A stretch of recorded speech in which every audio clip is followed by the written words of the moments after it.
Hey everyone, today I am filming part 2 of my eyeshadow collection review and declutter video. In part 1, I was so rude. I didn't even do an intro or an outro. I just jumped right into the drawers and started talking about my eyeshadows. Where are my manners? So here I am. My name is Veronica. Thanks for joining the channel. And I wanted to share that I had a successful look with, I think this is successful. What do y'all think of this eye look? With a palette that I really hadn't reached into in a long time and was wondering, do I want to keep it? And here we are. I really enjoy this for summertime. This is the Natasha Denona pastel palette, which I'll talk about a little bit more in a minute in this video. But I wanted to share that I used these bluish colors here, as well as this one in the inner corner. Well, kind of like as a swipe. This one in the very inner corner, and I used this one to do a little bit of darkness on the edges. And I really like the playfulness and summertime-ness the summertime-ness of the look. But let's get into the second drawer, which has all of my Natasha Denona, Patrick Ta, and I think a Charlotte Tilbury and a little Sydney Grace and a little bit of this and a little bit of that. And let's go talk about it. Okay, so this is the second drawer. We went through the first drawer already, as you know, and a thing happened in between filming the first drawer and the second drawer. I got these two beauties in the mail. Oh my goodness, it's like I can't control myself sometimes. These are the two newer, well, excuse me, this is the newer Anastasia palette. This is the Rose Metals palette. This is what the Rose Metals palette looks like. That is just beyond stunning in my opinion. I love, love, love, love, love all of the glitter. I haven't even touched it or swatched it. I can't bring myself to until I get ready to dig into it. I'm especially excited to play with these dusty, mauvey, rosy tones over here. I can't wait. I have a feeling this is going to be a really good palette. We shall see. So this joined the bunch. And then the newest one, Cosmos, joined the bunch. And she looks like that. So also very pretty. I think this one is probably going to be a little bit more challenging of a color story for me, just because it's a little bit more all over the place. Mostly cool tone. To me, that is maybe neutral, leaning a tad warm. The rest looks pretty cool. So we shall see. However, the point that I bring up with these two new palettes is that they need to live somewhere. Now, I have made room in drawer number 1 for these, but I want to just remain conscious of the fact that I have 2 new ones and I have all of these in here. So let's get to it. And I already know 2 that are going to feel like a surprise to the audience because I think I want to sell them. Not because I don't love the formula and not because I don't enjoy them. And they are these 2 Sydney Grace palettes, which at one point I thought I would just never get rid of. Now, in video number 1, you saw that I absolutely love my Sydney Grace Singles palette, which is this one, if you remember. I mean, that's just beyond glorious and like the most beautiful, buttery, well-performing eyeshadows that I have in my entire collection. So Sydney Grace is definitely a formula that I love. I don't love this packaging. I thought that I would, and I don't. I like the idea of outer space packaging, but it's cardboard packaging that's a little bit irritating. This is the Sydney Grace Temptalia collaboration. This one is Radiant Reflection. This is quite a beautiful palette. I'm going to talk myself into keeping these if I talk about it too long, but it's a nice palette. I can't tell you why I want to get rid of this other than the packaging annoys me, and maybe these mattes are a little bit on the dry side, but they perform spectacularly. Let's just put this to the side for a second because I'm going to end up talking myself out of it. And then Quintessence. And that looks like that. Really cool toned. Nicely performing shadows. They look really great on the eye. And I love that this has the neutral ones and the neutral grays, and the cool tone greens, and then the black as well for eyeliner and so forth. It's a great palette. All right, let me go on and put these aside for a second. It's really just the packaging that's bothering me. My Byredo palette, as you know, this one is staying. This is a newer palette for me, and I adore this formula. It's very easygoing, day to day. I've talked about this in my 5 neutral palettes I would keep video. These shimmers are fantastic. Some of them are a little softer and more subtle, and some of them are very impactful. And then you have very easy to work with mattes. This is an expensive palette. The cover's not the best. It's definitely a fingerprint magnet, but a beautiful palette. This is staying. I do like my Charlotte Tilbury, I always say this woman's name wrong. Charlotte Tilbury Instant Eye Palette. Smoky Eyes Are Forever is what the palette is called. Oh my God. We have a casualty. 1 minute. Oh no. Oh, crisis averted. So there you go. This is the palette, and it's the way these palettes are made. It's like an all-in-one look with the three, like three, three, three, three. I mean, of course, you can mix and match all you want, but they're designed that way so that you have like a crease shade all over. You have a shadow shade and an inner corner shade or something like that. I mean, you can mix and match them however you want, but that's how they're designed. So this is staying. I guess I should say this is staying because the shadows are nice and subtle, but impactful and perform well. Easy to use. I think we talked about this palette in one of my get ready videos or something like that, the Naked Urban Decay Honey. It's the last of the Naked palettes that has hung on for dear life. I have all of the other Naked palettes in the basement, and I think I'm going to sell them as like one bunch. What do you think? Do you think people would be looking for all of the Naked palettes at once or be interested in that on Mercari, or should I list them separately? This is what the palette looks like on the surface. On the surface, it looks like a really fantastic palette for me. Some of these colors make my eyes sometimes look a little sallow, I think is the word that I'm looking for. And I wish that it had a little bit more variety in terms of tone. That's the issue with these Naked palettes. Like if you've seen the Naked Cherry and the Naked Heat, they're beautiful, but the colors are so similar to each other that sometimes the look can become a little bit muddy on the eye. So I think I'm gonna put this aside as a potential sale. Another palette that I think I'm ready to let go of, not because there's anything wrong with it, is this Persona Identity palette. I do like the newer packaging versus the original cardboard packaging that had like the little scene with the girl on it. Here's what the palette looks like. Now that I'm looking at it, I'm like, do I want to let it go? It's totally fine. I think it's just that I want to let it go because there are others that I probably prefer to reach for, but I don't have a legitimate reason other than that there are others that I want to play with more. That's really it. This is a fantastic all-in-one palette. In fact, for anybody who's looking for an easygoing beginner palette, this is one that I would point them to because it's got really everything you could need. It's got some warm, some neutral, some cool, and you can get a lot of decent looks out of here, a lot of variety of looks. And it's easy packaging and it's fairly compact. So I'm going to put this aside to maybe sell. Then we come to, I have two Nomad palettes. This one is called Land, and wait a minute, what is it called? Iceland Fire and Ice. Iceland Fire and Ice. Nomad palettes, I love the whole idea that they're based on travel. They're really funky palettes if you have tolerance for lots of different colors. Look how pretty that is. So I do enjoy playing in this palette. I have a lot more playing to do. I've enjoyed most of the looks that I've gotten out of here. Really fun to play with, blues and some greens. Even this color down here that's a little sparkly. These here can be a little trickier. You have to want like a fiery sunset eye kind of look. But yeah, this is a great palette. I don't have any problems with this right now. I want to keep playing with it. I desire it in terms of reaching for it. And when I pull this out to play with, I don't have regrets. So I'm gonna put this back in. You stay. My second Nomad palette is called Haunted Europe. Haunted Europe. Cute packaging on the front, you know, a little Disney-esque with the changing holograph there. If you can see that, is it picking up between the skeleton and the woman or whatever? Okay. That's what the palette looks like. Another palette that has some really nice like dusty shades that are fun, like these in here. I enjoy these on the eye. I even like this color here. Let's see, really pretty. Lots of variety in colors here that are fun for like a fall look or a grungy look if that's what you're going for. So this one is staying. I mean, some people complain that Nomad shadows are maybe not the best, and perhaps they're right, but they work for me and I enjoy them. Now, this one's hard. Look at the gorgeous packaging on this Amor y Mariposas palette from Melt. This is one of the most pretty covers that I have, and it's tactile. Like you might not be able to tell on camera, but this is all raised, and you can feel your way among them. It even has the butterflies on the back. How cute! I lusted after this palette. Here's the color story, and I like the way the color story looks in theory. I love when I see artists use this. I personally am challenged with this palette because there are colors that look one way in the pan and appear differently on the eye.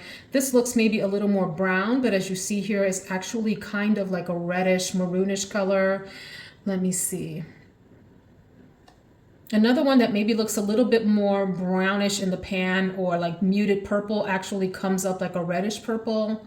This color here is actually like a super dark, dusty, dirty, browny purple. I don't know. There's some interesting looks that you can get out of this. I'm not sure. This is maybe get rid of. It's really the packaging I just adore so much.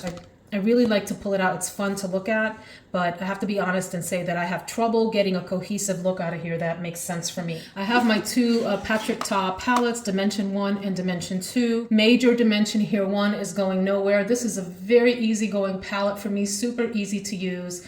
I enjoy this and I haven't had any problems with this palette. I always get a nice easy look, maybe not the most profound or, you know, sexy look or whatever, but it works and it's kind of like one of those workhorse palettes that always gives you a nice look. So that one stays. I feel the same way about Major Dimension 2. This one is the more sort of pinky one of the two. Rosy pinky colors, and I enjoy it. I have no issues. These have cream. Both of these have 2 creams on the very end that you can use to lay down first. You can use them alone if you want, but you lay them down and then layer the other ones over them, and it gives you a nice long-lasting look. So I enjoy this palette. Sometimes I get some monochromatic looks out of here, but I'm okay with it. And I like the size of the palettes. They're easy to handle. Let me put Charlotte Tilbury back in, although the poor thing broke down. And now I have space for my Byredo palette to sit among the others. Nomad palettes stay. About to get into Scott Barnes and Natasha Denona territory here. But before we do that, I have the Tartelette in Full Bloom palette. This is a big mamma jamma. I don't know what I think of this palette. Maybe I do know what I think and don't want to say it. I think this has all of the simple neutral colors that anyone could want, including some warmish tones, mostly neutral, some cool tones over in this section. So you really can get a variety of looks out of this. I think my one issue, if it is an issue, is for some reason I can't explain to you, I don't think these shadows are the most exciting to use.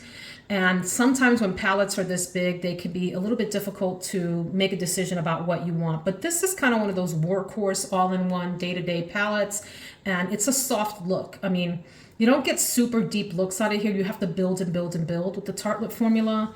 And it's not the longest lasting like some of my other shadows, but it's not poor performing by any means, So let me put this aside. This will be like a maybe declutter. It's a newer one, and so that's on my mind too. Let's do Scott Barnes, and then we'll focus the rest of the time on the Natashas. So my Scott Barnes palettes. Let's start with the first one. The first one that I got from Scott Barnes is Snatchural #1. Snatchural is a term he has coined for what he does with his makeup for beauties like Jennifer Lopez, that kind of look, where it's neutral and warm colors, sometimes cool tones, but the look is simple, but he uses shadows and brightness to like maximum effect. And he doesn't use the craziest colors. Like, you know, it's not like a Pat McGrath look where you have these beautiful artistic looks. The looks that Scott Barnes creates are like sultry and simple and sultry.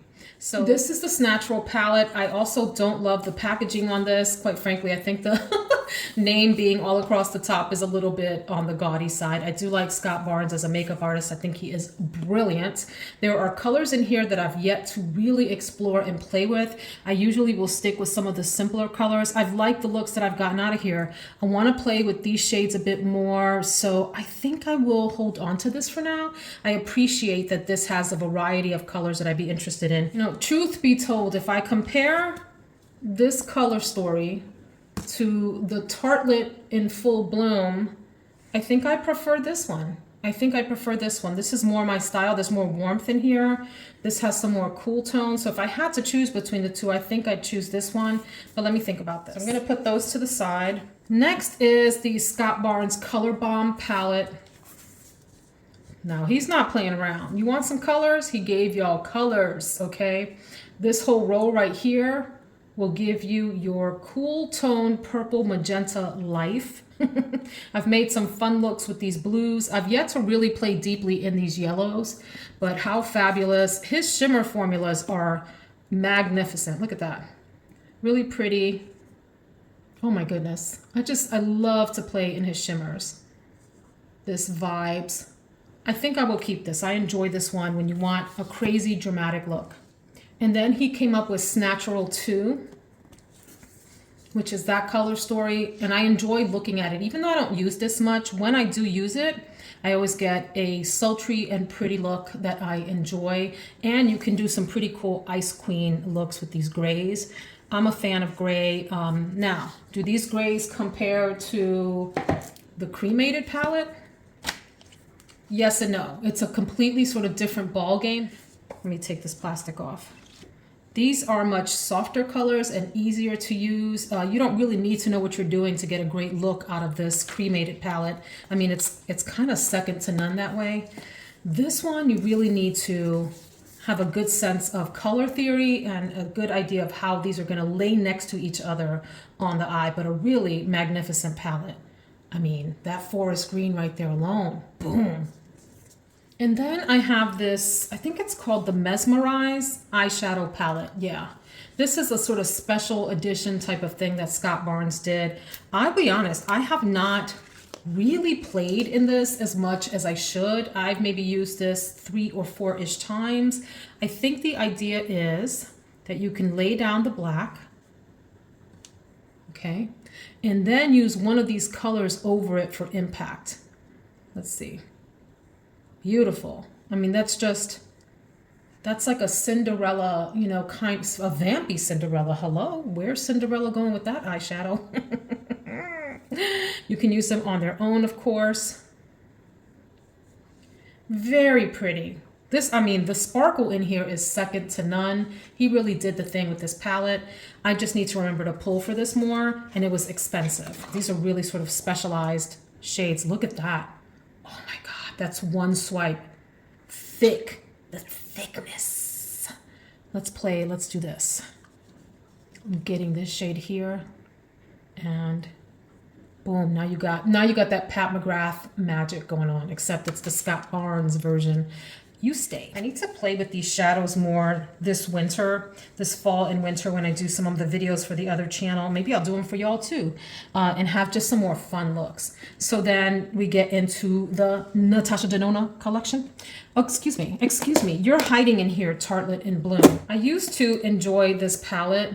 It's very simple, and I think I'm ready to pass this along to someone. Nothing wrong with this, but we've had our fun together. I've already decluttered the Natasha Denona Retro palette, which is the pinks. That's sitting up on my Mercari right now. Really nice palette. I find myself not reaching for that as much as I would like to. And I think I would find myself reaching for this palette with the pinks more than I would with the retro palette, but it's actually really nice. So then I do have the original 2 big Natasha palettes that made her famous on the makeup scene. And I mean the commercial makeup scene, because she's a makeup artist, an amazing makeup artist. Like, look, if you're not following Natasha Denona on social media, you need to. Her eye looks are absolutely some of the most fun ones that I have seen. And so she did a green brown or brown green palette that is this one. I think the story is that these are really designed for makeup artists. They really were designed to go out on the commercial market or something like that, or I don't remember the exact story, but I'm gonna tell you what, I love playing in this palette. This has some of the, and this palette is old. There's an eyelash in there. This palette is old. I've had it for forever, and I will maybe use it for forever. It has such a nice variety of neutralish, warmish tones over here, cool tones and neutral, everything in between.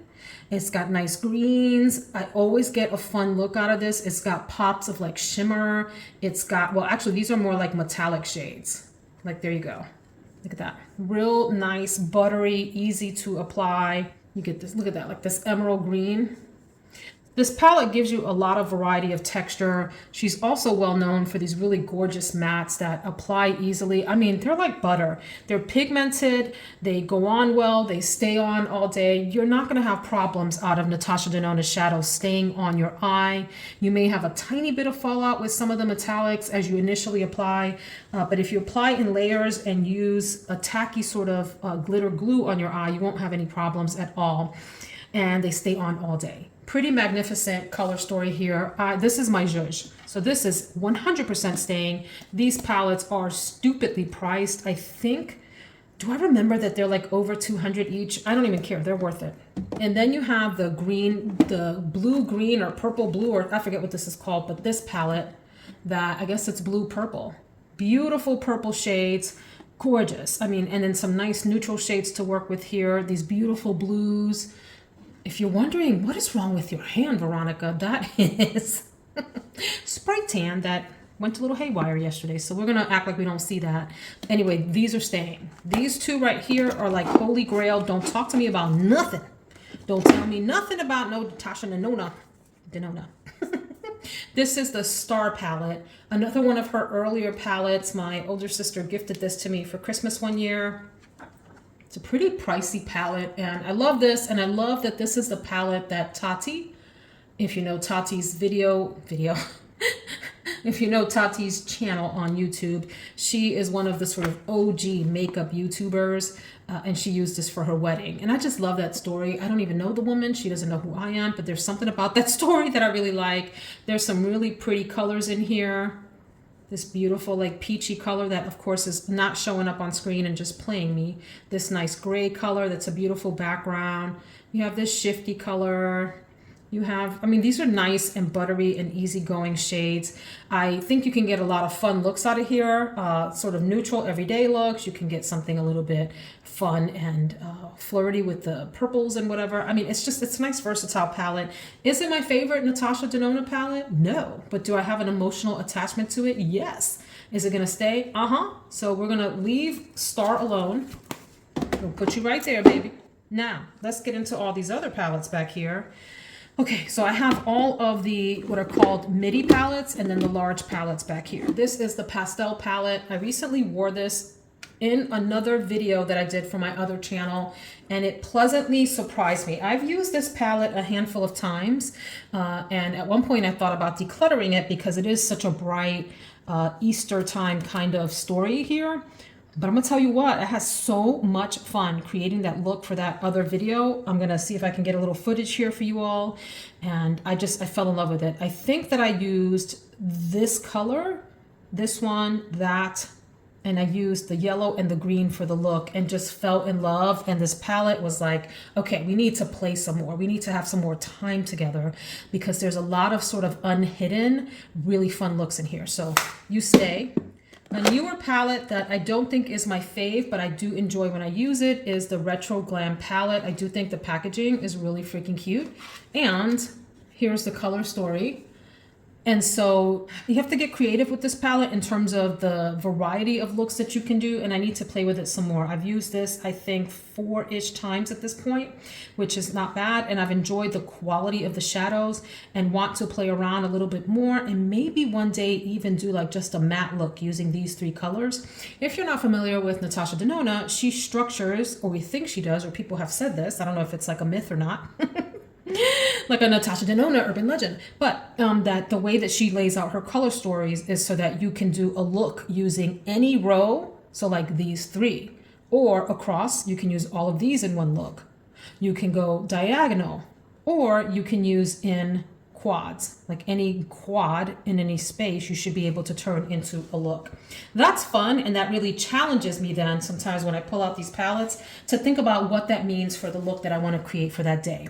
For example, these 4 here, let me see if I can like swatch these for you to give you an idea what I mean. Okay, so forgive my grody fingers because I've had my fingers all in the shadows, but these 4 here I just swatched, and those are the colors, right? So the idea is you should be able to use all 4 of those in one look. I can absolutely see myself doing that. I can see that being my crease shadow or outer V shadow. Maybe that's the crease shadow.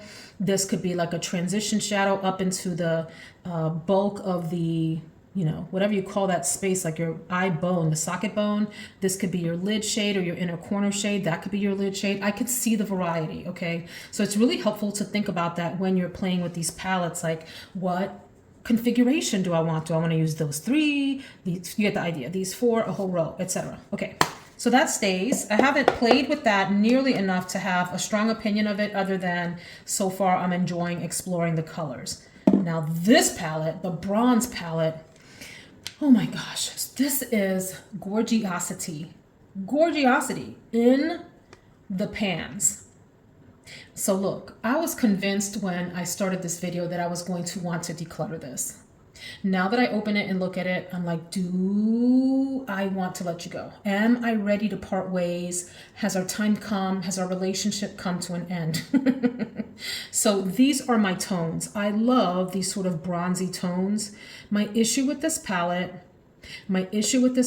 is there isn't enough variety in the colors. They are different one to the next. For example, these here, this True Copper and Palladium look alike, but they're different.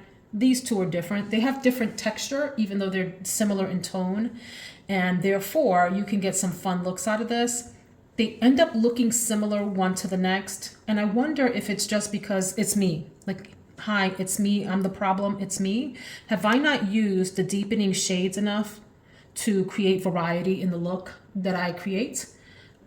And where's my really like light inner corner shade here?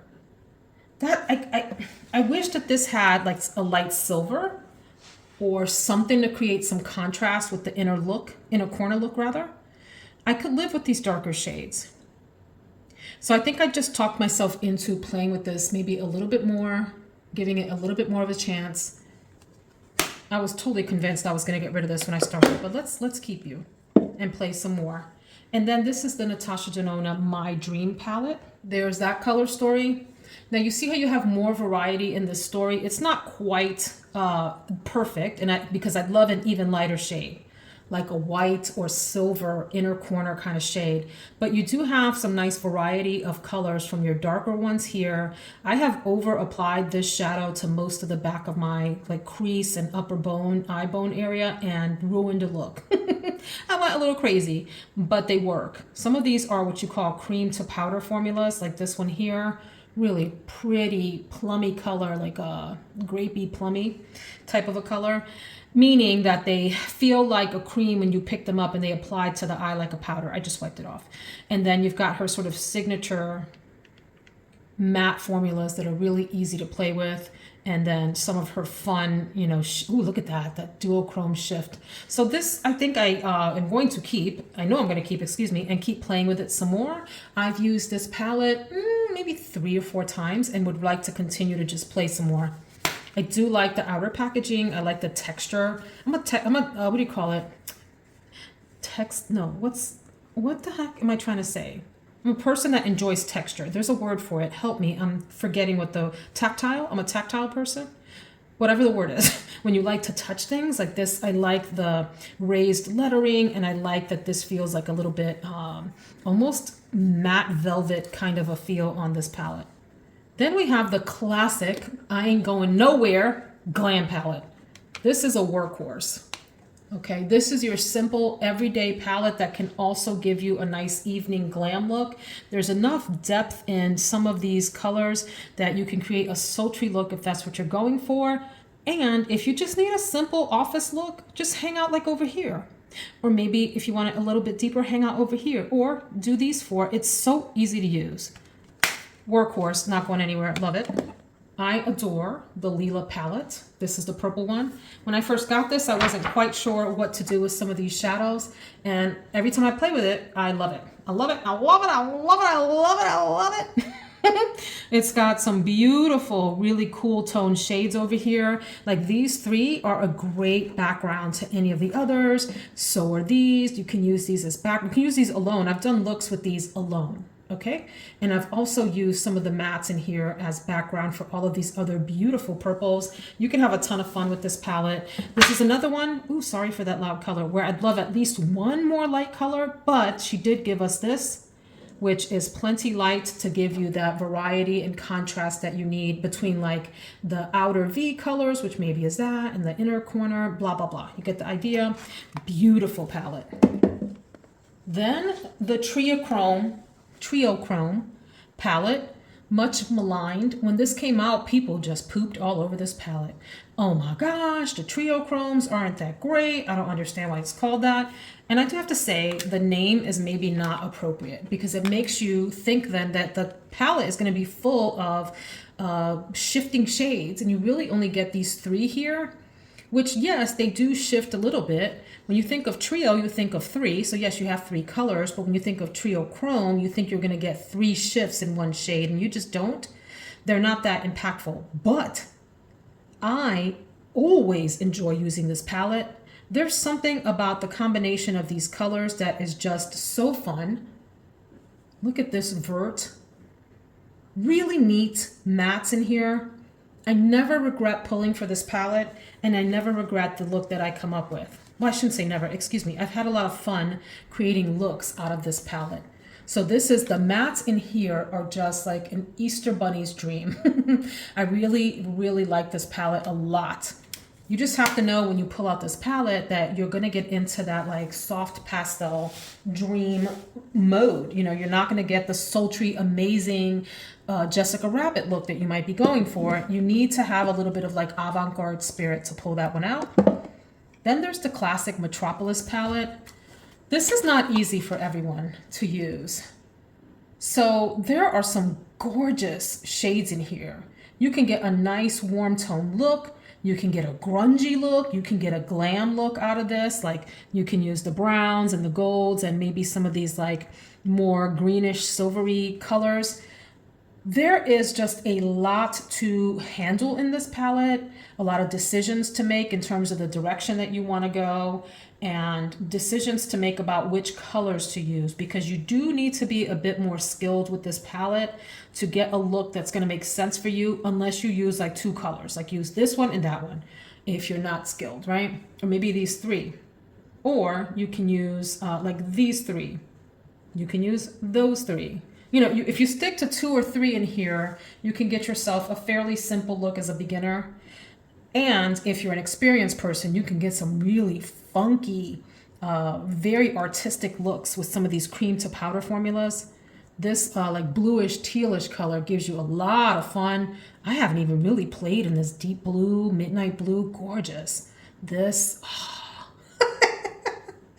I kind of want to just stop the video and play in some of these palettes, but this is staying. This is a unique palette that I enjoy testing myself with. I don't always get the best looks out of this, by the way, because sometimes I'm playing in this and choose colors that maybe don't behave well together, but I like the challenge that this palette gives me, and there's no denying that all of these shadows are top-notch quality. Y'all already know the Biba palette, we're best friends. This was my wedding palette. She is loved. She is going nowhere. I will have her until I hit pan. This is me in a palette, these colors. I love that you get these nice cool tones down here, that you get the black. You can use that alone. You can layer these like I did with the Scott Barnes, where you use the black as a base for the shimmers. This color here, oh my glorious bronzy brown color.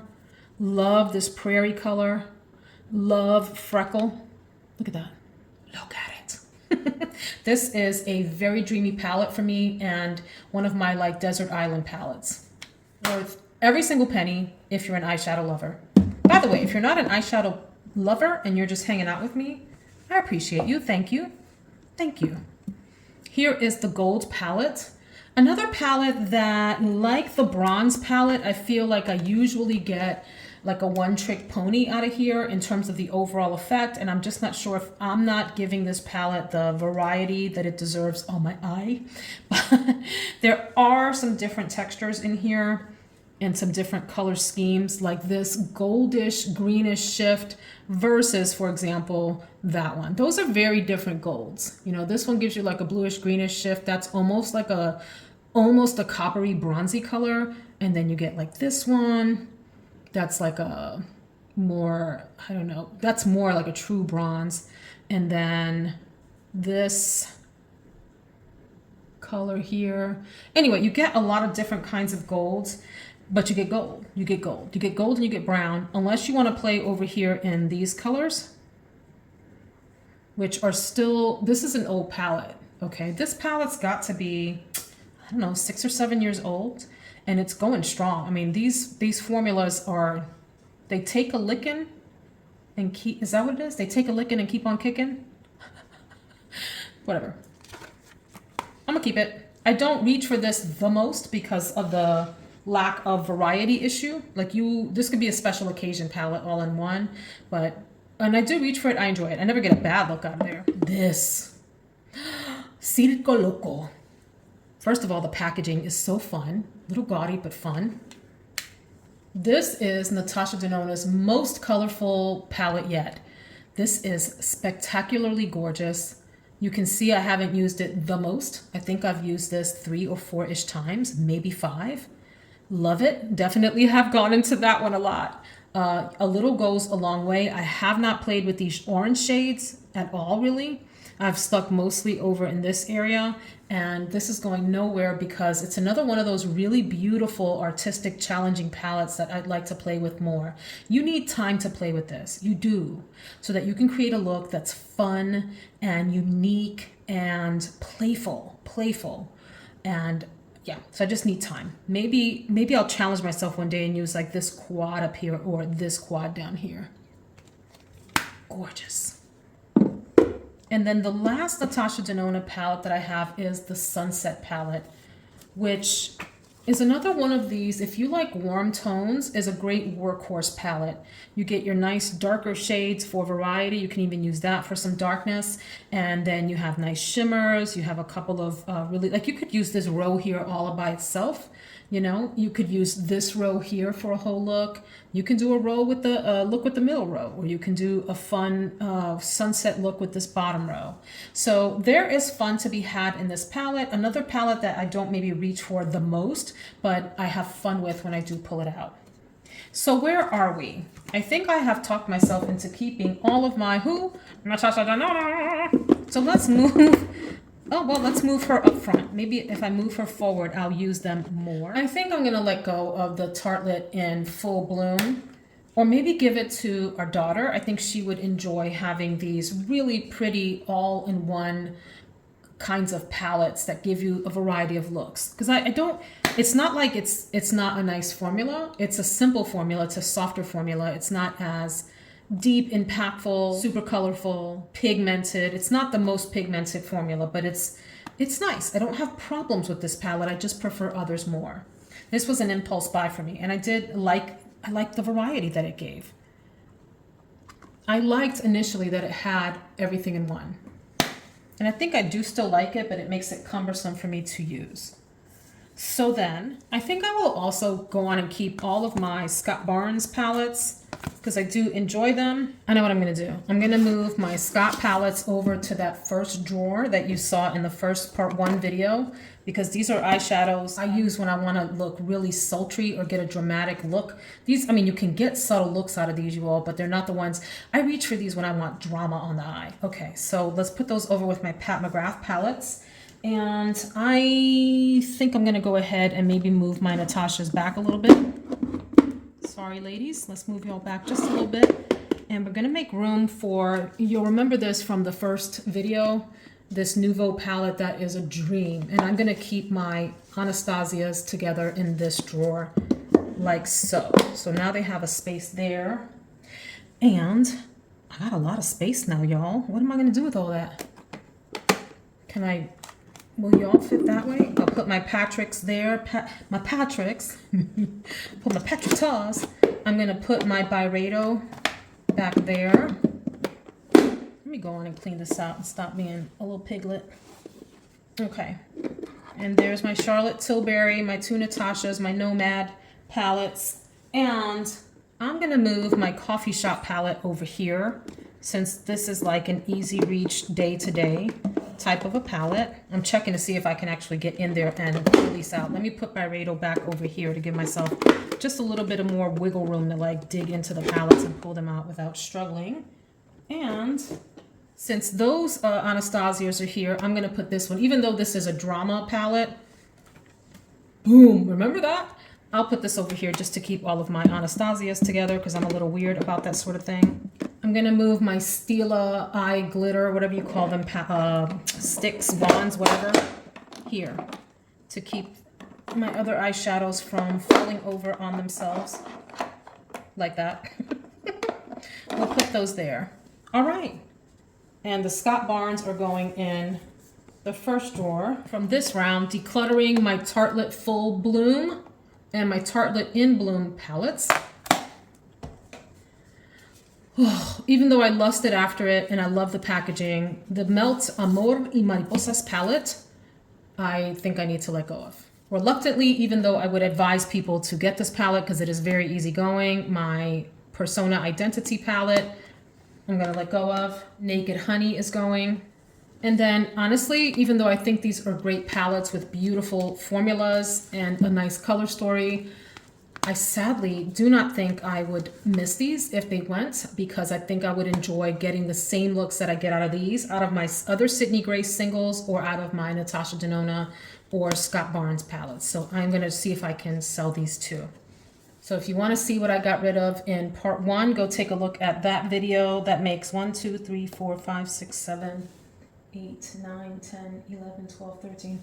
That's 13 palettes total gone between both videos. Thanks so much for hanging out with me. This feels very freeing and I'm happy with what's left, and I think I have plenty to play with here over the next year or two. I'll probably get some more new palettes also. We'll see, but for now I feel good that I have moved some along, or will be moving some along to a new home. All right, thanks so much for hanging out with me. Take care, friends.